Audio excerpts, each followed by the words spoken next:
may I present my daughter, Anne. Anne is very strong-minded, stubborn, willful, highly intelligent, manipulative, you know, a proper 16th century diva. She was an absolute individual, ambitious person, which was very, very new. My lord. She was a political player in her own right, and whatever can be said of her motives, it's clear that she had a hand in a number of reforms, which were to have an enduring impact in English history. She was vivacious. She liked to dance.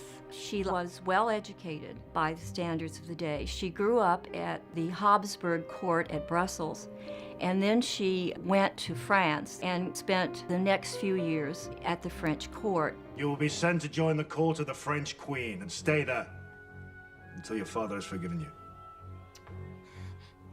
When she was in France, she was exposed to this very sort of avant-garde world of the French court that had many of these philosophers and scholars that were leading the way at the time. And so she was really exposed to many of these ideas about how the Catholic Church was sort of archaic and why would a king answer to a higher power on earth. And of course it was also in her own interest because the Catholic Church did not allow divorce, and so obviously to break away from the Catholic Church and to make your own rules would allow him to divorce his wife, and therefore she had the opportunity to become queen.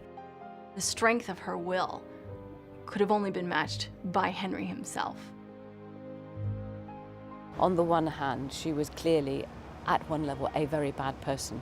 She is involved in a murder plot to kill the Archbishop of Canterbury, and that is a really bad thing to do in England. There's no justification for that whatsoever. She is absolutely, determinedly ambitious. She is manipulative.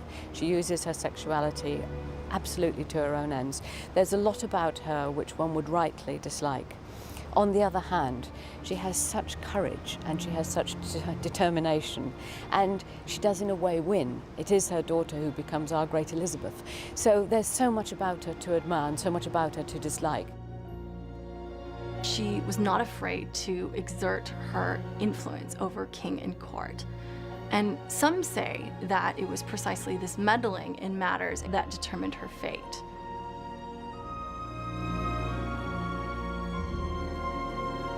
Guilty. Indeed, Anne was the first queen to be executed, and in a sense that was why she went to the scaffold expecting a pardon, because nobody had ever executed a queen before.